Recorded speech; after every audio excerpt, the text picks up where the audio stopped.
आता माझी तयारी बघून तर तुम्हाला कळत असेल की मला जायचंय हळदी कुंकवाला. पण हळदी कुंकवाला जायच्या अगोदर स्वयंपाक तर बनवायला हवा. मग आज झटपट बनवूया बटाट्याच्या काचऱ्या. चला.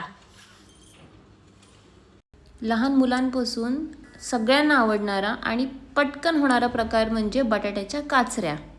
बटाटे बारीक चिरून घ्यायचे, फोडणीला हिंग, कढीपत्ता, त्यामध्ये बटाट्याच्या काचऱ्या आणि हळद, लाल तिखट, धणा पावडर मात्र विसरायची नाही कारण त्याने एक छान स्वाद येतो भाजीला. आणि सगळ्यात शेवटी मीठ आणि वरून कोथिंबीर भुरभुरायची. झाल्या बटाट्याच्या काचऱ्या तयार. बटाट्याच्या काचऱ्या करताना एक लक्षात ठेवायचं की ही भाजी वाफेवर शिजवायची, त्यामध्ये पाणी अजिबात नाही टाकायचं. वर ताट ठेवून ताटावर पाणी ठेवलं तर हरकत नाही, पण भाजीमध्ये पाणी बिलकुल नाही टाकायचं. मी बनवलेल्या रेसिपीज तुम्हाला कशा वाटत आहेत हे मला कमेंट करून नक्की सांगा. त्याशिवाय मला कळणार नाही की तुम्हाला माझ्या रेसिपीज आवडत आहेत की नाही.